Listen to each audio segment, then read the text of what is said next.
I will stop here because you're probably eager for my boring introduction to end. But before I conclude, I would like just to apologize for my poor English. It's obviously not my native language, but I promise to improve in the future. Thank you so much for listening. And now, please, here is my conversation with Stuart Hyslop. Born and bred in South Africa. Lived my life on the coast of South Africa in a little town called Durban. So grew up on the waves and pretty much loved the surf environment and the hot sun. 2008, I relocated myself up to Johannesburg, so living in what we call the gold city of South Africa.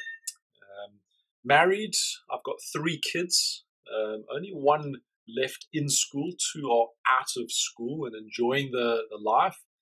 And my background has been in business. I've spent almost 20 years of my life setting up businesses for companies, franchises, and through that process, I've had the experience of helping small to medium businesses grow and develop their businesses through my personal experience.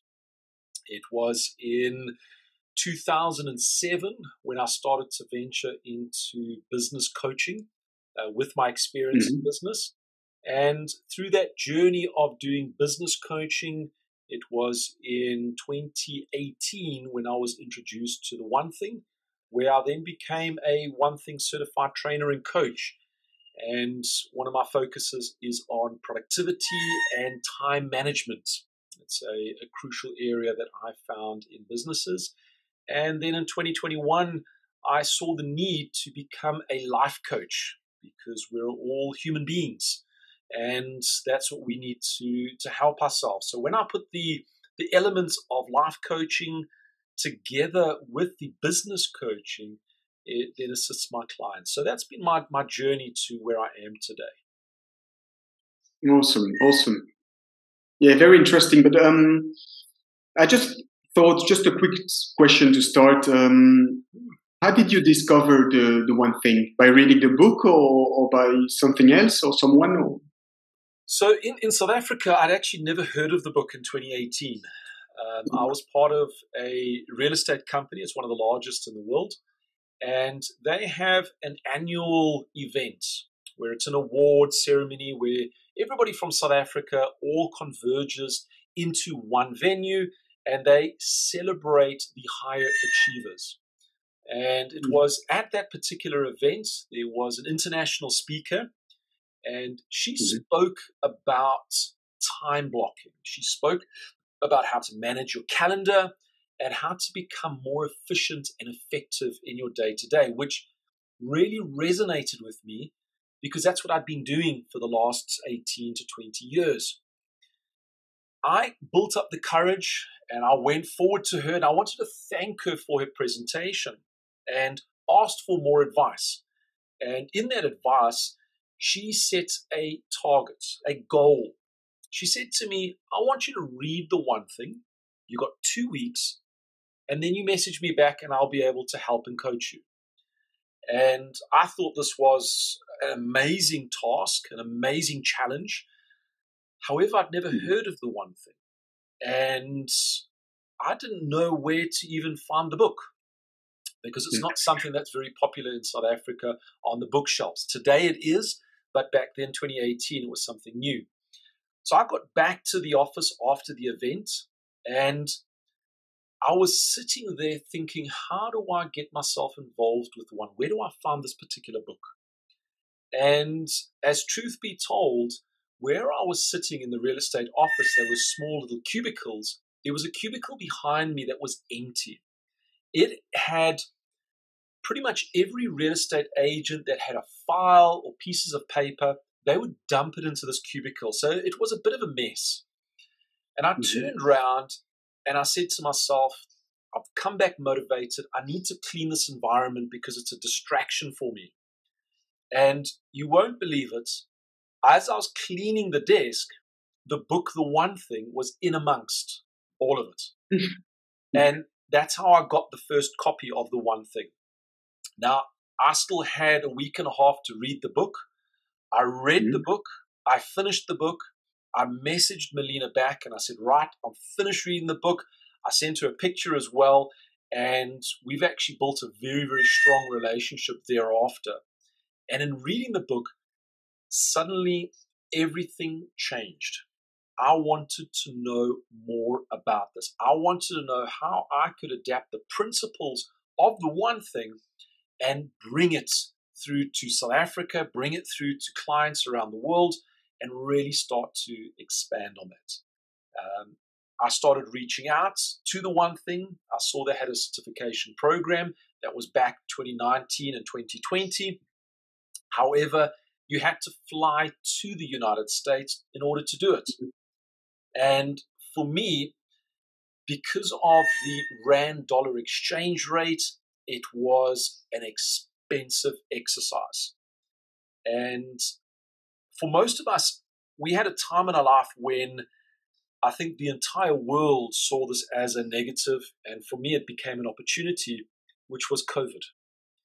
COVID opened up a new door because they actually had the certification program. They did it online for the first time because people could not travel to Houston. And I took that opportunity with both hands, and I went through and became the first certified One Thing ambassador on the new program outside of the US. And I started to live the principles of the One Thing and became one of their certified trainer and coaches, now coaching clients around the world with these principles. Awesome. Very interesting. But just to get back at the very first time that you discovered it, you mentioned that it changed everything. Everything just clicked inside your head when you first read it. And can you take us a little bit through this process or this discovery? Absolutely. Maybe tell us a little bit more about what did it change? Absolutely. Well, when I started, I got the book in 2018 and I read the book. As a real estate agent, as much as I was focused on time blocking, it was time blocking that was stressful. Why? Because I was putting so much onto my plate. It overloaded me. It stressed me out. I didn't have a second to spend time with my family. I was working 7 days a week. I was starting in the morning between 7:30, and finishing at about between 8, 9 p.m. at night, 7 days a week. No holidays. And that was where I thought I had to do in order to be successful. I thought I had to work harder, work longer hours. When I started to read the One Thing, there was a catchphrase where you actually work less, but you have more time to yourself. And that really appealed to me because there was something that was missing out of my life, which was spending time with my family. So I started to embrace all of those principles. And it was in 2019 where I started to cut out all the distractions. I started working with the 80-20 principle, whereby 20% of my activities will generate 80% of my results. I started to focus on that. I started to learn how to say no more often. And in doing that, what actually happened at the end of 2019, I actually started to work from about 7:30 till 10 and have between 10 and 2 as free time. And then from about 2 o'clock until 5 o'clock, started doing viewings and working with clients so that I had the evenings and the afternoons with my family. I started to work less and I started to earn more by implementing just those simple processes, those simple principles. And it really started to open my eyes that what is part of the One Thing, the principles, when you apply them, they work. And that was one of the key elements, was I actually was earning more money but working far less. Just by understanding how to say no, how to time block correctly, how to manage my life. And this is key, I'm in control of my life. And I don't allow people to control me. And that was a big element. And reflecting on your experience about this, how hard or how easy was it to first apply these principles and to see them working, actually? Before reading the book, it was extremely challenging because I felt that I had to say yes to every single person. After reading the book, I discovered that say yes to your 20%, say yes to the people that you know that's going to generate you the most reward, the most profit, and have that as your focus. So after the book, it helped me to understand the reasons why I could say no. That was one of those key elements. And that was one of the easiest parts, is when I understood it's okay to say no. Things then changed, and then it became very easy. Now it becomes a day-to-day. I'm in control of my calendar. I'm in control of my life and my time. Yeah, but how much time did it take you at the very beginning of this adventure? I made those changes in January 2019. I was stressed, overloaded, like you can't believe, and I said enough is enough. February was the month where I made all those drastic changes. And by the end of February, I was in control. It was within a month of accepting it. The hardest part is knowing that when you say no, you're still going to get positive outcomes. That's the hardest part. I then took, and was within about a month, that slow progression, that everything actually started to work. And it happens very quickly. When you're in control of your day and your hours, the results actually come up onto you. You feel it in your body. You're less stressed, less anxiety, and you actually have a lot more happiness. You actually start smiling. You feel like, I can do this. Awesome. And just to push back a little bit more, but did you notice? Obviously, I think you did. But what were the changes, the further changes for the next months or years after you started to implement and to understand this first kind of principle about the 20% rule and so on? Absolutely. So there were two major challenges. You don't feel them right off the bat. In the first month, you still have a little bit of stress and anxiety because you're trying to overcome it. But there were two real major things that changed. The first was the relationship with my family. I got to spend more time with my family. I got to see the activities of my kids. And that is absolutely priceless. That puts a lot of happiness inside of you. And the relationship with my kids and with my wife just became stronger. They got to see me more. So that was the first, which was an internal and emotional strength. The second was on my business. And then I was focusing on real estate as my primary. And what actually transpired was at the end of 2019, by implementing this, and I call it a self-control, where I'm in control of my diary, I ended the year being one of the top 20 producers for the company in South Africa. Now, there was roughly 1,300 agents, and I was in the top 20. Now, that was a huge accomplishment because the year before, I was probably in the bottom 20. But applying that, I actually saw a massive improvement in my real estate business, which was my day-to-day. It also gave me that benefit that I could start bringing my coaching back in. And that was where things really started to happen in my professional career as well. So it gave me more control. I see.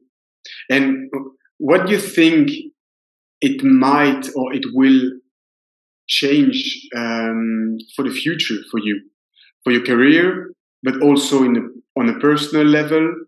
You mentioned your family, the time you spend with your kids and stuff. But the questions I mean by that is there still, after 3 or 4 or even 5 years of really starting to implementing these process and these principles, is there still an improvement curve for you, an improvement growth, or, or not really? I mean, can you tell us a little bit more about what you think your future will be according to this principle and the one thing principles? Absolutely. Well, if I look back to 2019 and prior to that, being so focused in business, I never went on holidays. Going on holiday was taking maybe half a day and going for lunch. That was regarded as a holiday for me. If I reflect back, and now I'm going to the present day, I start looking at, part of my time blocking is I book holidays. 2 weeks ago, I actually went for a weekend away with the family. And I now schedule 6 holidays a year, whether they are just a weekend but going away, or whether it's for a full week. I book 6 of those a year. So every 2 months is now brought that into my life. So I'm now having this new life and energy with my family where we're actually going away, enjoying time in the bush, being in South Africa, but just spending time with the family in a new relaxed environment. So that was one huge key element. And this will now continue going into the future. Now, for many people, they say, oof, holidays, expensive. Well, yes, going on 6 holidays and there's 8 of us, because I've got 3 kids and they've got their partners, it does become expensive. How do you fund that? Well, that gets funded with the changes that's now been implemented into my business. So when I look at my business, in 2019, I was mentioning that real estate was pretty much my full day. Towards the end of the day, I started implementing coaching. If I fast forward to today, my real estate business is only about 3 to 4 hours a day. And my coaching business is another 3 to 4 hours a day. I look at the remaining time that I spend with my family. So I've actually got an equal when I look at my real estate business as well as my coaching business. When I look at my real estate business, it's growing phenomenally, yet I'm working less time. When I look at my coaching business, it's also growing phenomenally. It's growing internationally. And that has allowed me to generate that revenue that's required, which will allow me to do the holidays. And this is where this fundamental comes in. When you can cross over to the point where you learn how to say no, when you learn how to focus and control your time and effort on your calendar where you're in control of it, you can control not only what you do in your personal life, but what's in your business life. But you can actually start to control what lies ahead of you. I start looking at it and start planning. What am I going to do next year? We're only at the beginning of 2023. What can I do next year? Well, now that I know that I'm in control, I can actually start to write that golden path of my future and do what I want to do. And that is one of the key things that has actually changed, is now being able to do the passions that I enjoy and allow to spend more time, more holidays with the family. Very interesting. Talking about that, what are your goals for the 5 years ahead? So I love that question. You know, as a coach, we always ask, what are your someday goals? So that we can really get a broad perspective of where do you see yourself someday? And then we bring it back to our 5-year goal. And then we'll bring it down to 1 year. But when I look at the 5-year goal, in 2020, I actually set myself a 5-year goal. And one of my 5-year goals was to become an international coach. I wanted to be recognized internationally as a coach. Now, we're in 2023. I'm coaching clients in 10 different countries and growing every single month. And for me, I've actually achieved that 5-year goal. If I take from now 5 years going into the future, I want to be able to be a coach that actually is not only doing international coaching calls, but it's international training calls. So these will be calls that's standing in front of large audiences.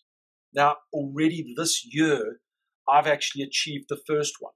My first session that happened in February this year had over 780 people in attendance. So as much as I'd set myself a 5-year goal, suddenly they started to happen much quicker. And that was becoming part of my life. I now believe in seeing those goals. When I look at my real estate business, it's taking my real estate business back to the level where I become recognized as a high top performing agent in South Africa. And already I'm on that path. This year, I was actually awarded as the top lister in South Africa. So the path and the journey is already there. So when I set those 5-year goals, I actually start to ask myself the question, are you setting a 5-year goal or is this a 1-year goal? Mm-hmm. That's the question that I've started to ask myself, because using the principles of the one thing and the tools of the one thing, I'm hitting and achieving these goals much quicker than anticipated. Impressive. Very impressive. Thank you very much, Stuart, for this. And I was wondering when you were talking, if you had to give one simple advice to anyone who think about hiring a coach, or anyone who's reflecting a little bit more about his business and his life in general, his goals, and who struggles a little bit with this, what would be your only advice you would give them? So the strongest advice to answer that question is, and it sums up in one word, which is clarity. Clarity, and I'll explain that further. For so many of us, the struggle in our life is because we don't have clarity on what we want to achieve. When we look to the future, it's a foggy mist. We just don't see what it is. So you need to obtain clarity. How do you obtain clarity? Well, it's to define your goals. But it's not just defining a dream. It's defining yourself a goal that is emotionally attached to you. If you sit down and have the clarity that you've achieved that goal, you must almost have tears in your eyes. You can feel it inside. And for many people, their goals are not their goals. They are the goals of other people that they say, that is a good goal, that's what I'd like to do. So there's no emotional attachment to it. So the clarity gets lost because of that being somebody else's goal. So start with the clarity of defining the goal that you wanting to achieve. But actually, when you get clarity is not defining it on a vision board in front of you that you see it every day. Clarity is writing it down. Clarity is sharing it with the friends and family around you. Clarity is standing at the top of the Eiffel Tower and screaming it out. This is the goal. Telling everybody. Making sure that you're enlisting the support of the people around you, that they know what the goal is. But more importantly, when you have that clarity, they mustn't ask you a question about, well, what do you mean about that goal? The clarity must also be that when you're telling people, they can see and they can say, hey, I can see that you could achieve that. I like that. The clarity of your goal is absolutely paramount. It's where it starts and it's where it ends. Without that, you wake up every morning and you go on a journey that you don't know where you actually are wanting to go to. So you actually go down every path, and you'll actually find that you'll get yourself in a life, and you may experience this, where you don't feel satisfied. So you'd want to change your job. You actually wake up in the morning and you feel tired, even though you've had a great night's sleep, because there's no purpose to get you to that goal. That clarity is not there. So having clarity on that goal, that everybody around you knows what it is and you know what it is, it becomes crystal clear. Then you're going to find there's going to be a new journey ahead of you. Yeah, so clarity is for you the one thing, the main thing, the most important thing to succeed in life and in business in general.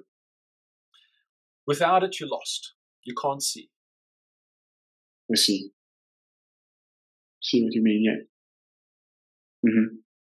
And then I have another question, another advice question, but to say it in the opposite way, what would you, now that you know me a little bit more, and it's been a month and a half, almost 6 weeks that we work together, what would you like me to stop doing for the next weeks, months, and even for my future career? If you would have to point just one thing that makes me struggles, or that anchors me down, if I can say it like this, what would you tell me? Or even for my future self? I would say stop thinking too much. And it's actually not directed only at you. It is something that happens with everybody. Is we think too much. If you actually look at the disc personalities in the world, and you'll find that 65% of the population of the world is a SC. So they're actually, to put into simple terms, more of an administrative type of role. And I'm not downing it on anybody. It's basically you're told what to do. You feel comfortable with that. But you will think too much. You won't do the actions. You'll spend your life thinking because you're so used to people giving you the instructions, giving you the directions. It's easier just to follow the people around you. And that's the vast majority. Can you change? Absolutely. Stop thinking too much. Change the word thinking to actions. Start doing more actions. So when you wake up in the morning and you go, I want to start losing weight, don't think about, well, I could go for a run, I could go to the gym, I could start eating better. Just do it. So stop thinking about all those and do the actions. And that will bring it back to yourself, is do it. If you wake up in the morning, make sure that you start your morning with one of your activities that is in alignment to the clarity of your goal. Do that every single morning. Simple. And what you'll find is you'll actually start to reprogram your mind, your body, and your soul to stop thinking, but to start doing. And then you're going to start seeing how this journey goes ahead of you. And I can tell you, I'm sharing it from personal experience. I was also a thinker. I would be a procrastinator, and I would be working outside of what I should be doing. When I started the actions and just doing it, you actually become more self-motivated. And as I mentioned, a 5-year goal now starts looking like a 1-year goal because of those actions. The reason why it was originally a 5-year goal was because I would spend 4 years thinking about it. It only takes you 1 year. So think. Yeah, exactly. I see. That's very interesting. But yeah, that's interesting. Makes me think a lot. But just to push back on that one a little bit, what could you tell to someone that deeply think when he thinks about himself, that really defines him as a thinker, but in a bad way because he procrastinates and so on, but also in a good way. So what could you tell someone like me, for example, that deeply thinks his strength, his main strength, is to be able to think creatively about questions he will ask on his future podcast and anything. So the thing I'm mentioning here is that we can see thinking, the thinking process or the thinking skill in a bad way, in a way that stops or that breaks anyone that stops anyone to start to take action. But we can also thinking is a really precious tool just to take the right action. So what could you say about this if you had to push back a little bit on that one? Absolutely. So thinking, you can't survive without thinking. You need to have the thoughts for creativity, especially. You need to think about things and get the right answers. If you start responding just spontaneous all the time, you can make a lot of errors. So how do we put the right balance, thinking and spontaneity, so that we actually have a very strong outcome? Well, that actually comes down to a simple tool that we use, and it's called planning. You see, planning is all about what we're actually going to do. Now, planning, you could do planning in your head, thinking. However, you will continually think about it all the time because our mind has got so many bits of information coming in. So what do we do when we think? Write it down. You actually, when you're thinking about an idea, you need to time block that you're going to write this down. And you think about it and write it down. The planning will incur reading it back to make sure that you're validating it. And again, it's going to come back to clarity. Is it what you were thinking, what you wanted to achieve? Is it that really get that alignment into place? For many people that I coach, they will spend hours and hours having meetings in their businesses. And when they come out of those particular meetings is generally when I start to have the conversation with them. And I say, did you get any positive outcomes? And they'll say, it was a great meeting. Everything's fantastic. 2 weeks later, I'll touch base with them and I say, was anything implemented? No, we're still planning. And then a month later, I'll say to them, all right, so you've planned, you've thought about it. Do we have success? And they're still at the exact same spot. And the reason behind that is in meetings, we sit and we verbalize. So we're thinking and we're talking about it. I actually have suggested to many of my small business owners that when you're having your meetings, don't have a secretary that's writing down the notes. Write down the notes yourself so that you can actually internalize all of that. And then when you come out, you can actually pick what you're wanting to prioritize on so that you can put it into action. You see, that becomes this planning. You're actually talking about it with the strong individuals in your team or in your company. You're writing it down yourself so that your subconscious mind is not only hearing it, that it's also seeing it. And you can actually say, hey, wait a minute. Here is one key priority, key activity that will make a success. And you start to implement. Else, you will miss those priorities. You'll wait for those notes that have come back from the secretary, the meeting notes. And when you read through them, you become a bit lost. Because of the time of the meeting to when you're actually wanting to implement, so much else in life has started to happen. So thinking, when you're thinking, write it down so that you can actually visualize it. And when you start to visualize it, you'll start to what we refer to in the one thing is create a success list. It reverts it back to might be 10 different ideas that you've been thinking of. You ask yourself the question, if I could only do one of them, which one would it be? And that will be that priority, because that could ultimately be that 20% that generates the 80% results. Mm. And then you put that into action. So thinking, you have to think. Without it, you're going to do a lot of spontaneous. But when you think and you've got those ideas, write it down. It's part of that planning. So at the end of it, you've got those ideas. And then find out what is that priority, and then work it from there.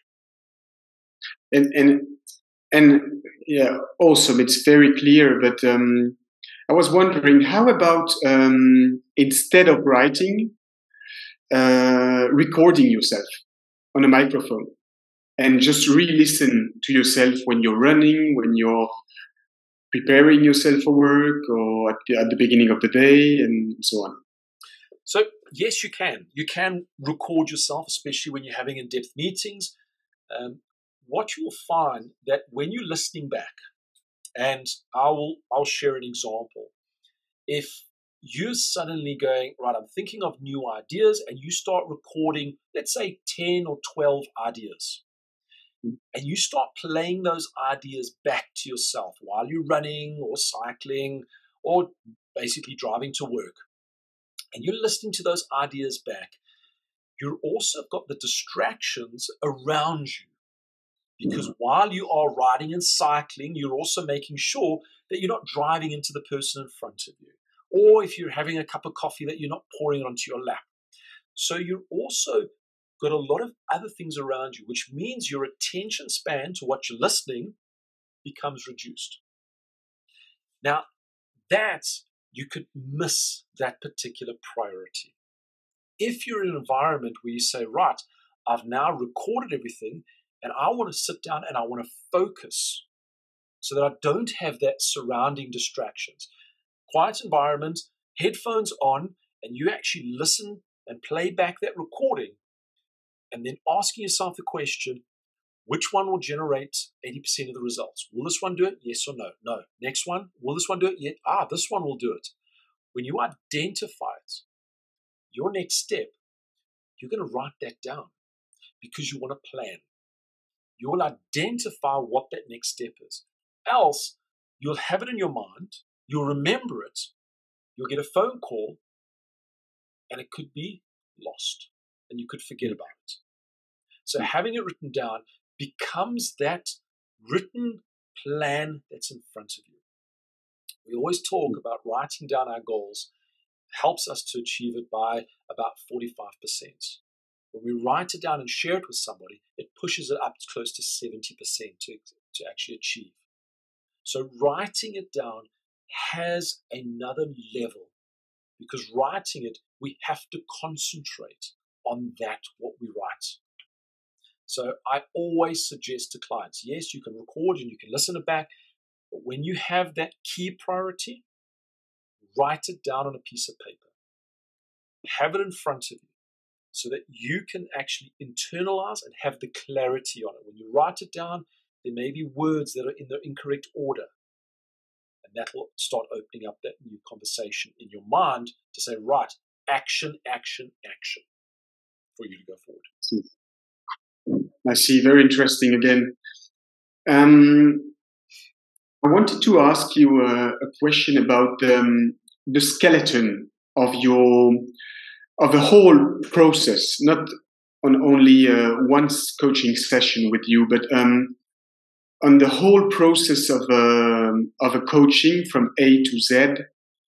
Let's say, for example, I don't know, but a 6 months or 1 year coaching process from A to Z with a client. How does it look like for you, for the coach, but also for the client? And maybe I thought you could just tell us a little bit more about the usual challenges that you meet most of the time with most of your clients, but also the usual successes. Absolutely. So it is a big challenge when you're coaching a client for the first time. First session, you've got to build rapport. You've got to make sure that you can communicate. A key component is the coach must adapt to the client, not the client adapt to the coach. We don't want to make too many changes in your life. When you talk about a skeleton and a framework, I work through a very, very simple process.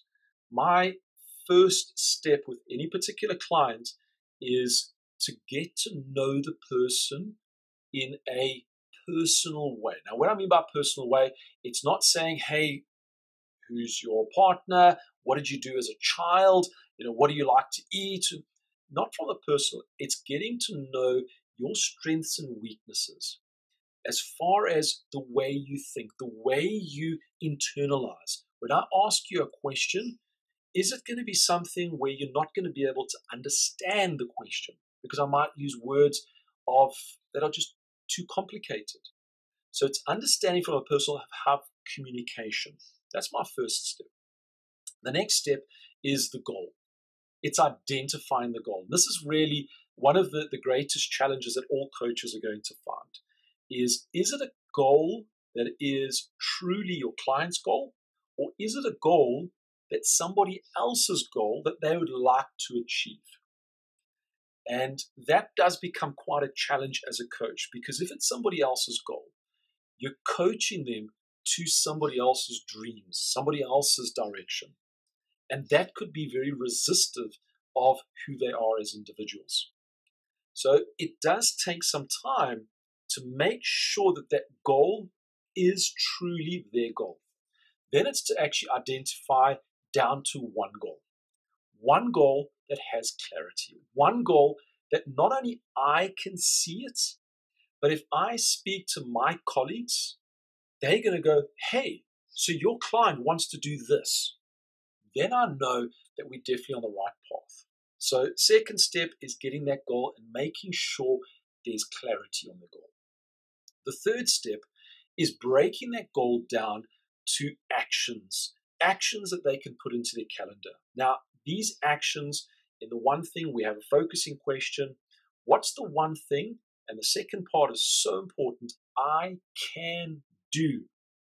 You see, for many people, when I look at actions, it's outside of their capability. So I've got to make sure that the actions that we're going to lay out for you to be held accountable to, you can do. Not should do or would like to do, or maybe I could do it in a couple of months, right now. And if I establish that that activity is too big, I make it smaller, and I make it smaller, and I make it smaller, until that activity becomes easy. And then I will start to build it back up again. So that third element is that activities, establishing those activities that can be done. Once we've got those activities, it's to take that activity and put it into a habit. Now, once we get it into a habit where you're actually doing it almost subconsciously, you will find that you become on this path where you start achieving your goals. So that's the very basic framework that we go through. One, to get to know the person on a personal level, so I know how their strengths and weaknesses. Second, I start looking at that goal, making sure the clarity of the goal that is yours. The third is establishing those activities that you can do that is within your capabilities. And the fourth step is to make sure that we put that into a habit so that it becomes natural. What I want you to do as a coach, I want you to wake up every morning and naturally do those activities that put you on the path to achieving your goals. And when you get onto that particular path, it becomes a very, very easy process. The last part is accountability that every coaches have to do. Because we have to, in the beginning, we have to hold you accountable to keeping you on that road to making that activity a habit. And there again becomes another challenge because we live our own personal lives and we get pulled from left to right. So it's to make sure that I'm holding you accountable and always pulling you back onto that particular path. So how do we do that in a coaching session? Because what we do is I've given you the overall view of coaching going through the lines. When I break it down to the actual session that will make sure that, hey, are you on track? Because I could ask you the question and you could lie to me. Yeah, things are going great. But when we start looking, we start identifying what was that activity. So I will ask you, what was the activity? And you will share with me the activity. Now, I've got that written on my notes. If you start talking about something totally different, guess what? You're off the path. It allows me straight off the gun to bring you back on. I'll ask you how it's going so that it's not just, yes, that was my activity to do. Well, let's talk about it. So we'll talk about those particular activities and see how you feel about those particular activities, because that gives me the true reflection. Are you doing it? Yes or no? Once we've established that you are doing it or not doing it, we start looking at, well, what are we going to base going into the future?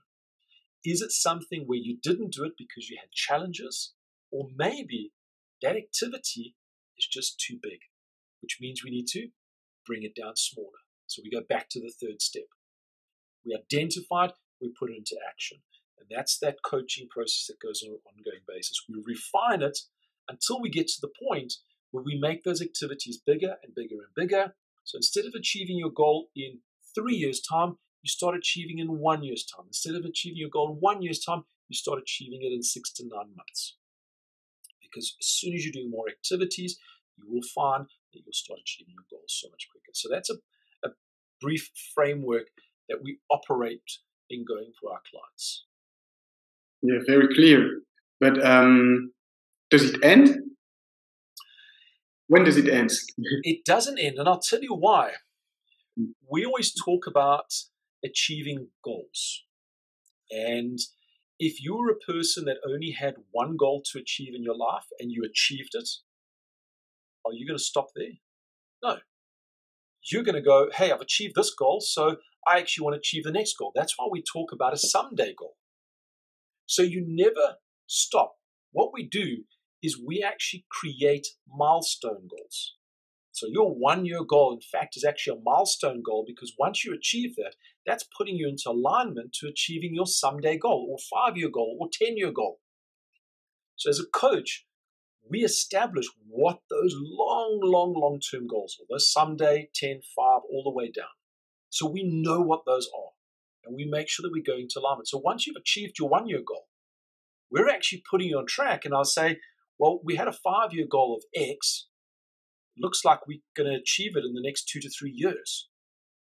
And that process goes again, because those activities will start getting bigger, and that's the cycle that goes through. Once it becomes a habit, it becomes easier to start directing you to that next goal, the bigger goal. And this is how we go through. So does it ever stop? No, it doesn't. We feel that we can do it by ourselves. However, we forget the habits.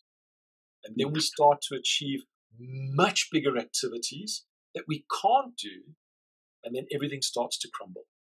So the coaching process is a monitoring process to make sure the activities that you're doing is an activity that you can do. I see precisely what you mean. Yes, it's very clear. Thank you so much for this clarity, actually. But just to end our conversation, I would like to ask you the big open question. What is the meaning of life for you? What's the meaning of this whole thing we're living? And it's a question that we all ask. You can watch movies and they'll tell you it's the number 42. It'll tell you it's wealth. It's this X, Y, Z. The meaning of life is actually quite simple. I've started to do training and coaching sessions on wealth building. And when I say to people, we're doing wealth building, people understand wealth on a monetary level. They look at wealth to say, well, if I've got X amount of millions in the bank, I'm wealthy. And I've changed that. Wealth for me equals happiness. What is the meaning of life for me? It's happiness. It's that pursuit of happiness. When you discover that equilibrium in your life where you're happy, you wake up in the morning, you've got a smile. You go through the day and you've got a smile. You end the day and you feel that was a fantastic day. And you do the same thing again. That level of happiness equals wealth. And when I start looking and discovering what is the meaning of life, it's that pursuit of happiness. It's what makes you happy. It's one of the reasons why I go through this particular journey. It's when you achieve your goal, you will have an internal emotion that becomes undescribable. It's happiness. You will actually feel it. And that is what I pursue in life for myself and for my clients. So what's the meaning of life? It's happiness. It's a pursuit of happiness. Mm-hmm. And I assume what you mean by the pursuit of happiness is deeply linked to setting goals properly for yourself so that you can evolve all the time. Absolutely. It gives you those actions. So when you take your very, very last breath, you don't have any regret. Mm-hmm. That is where it really goes to.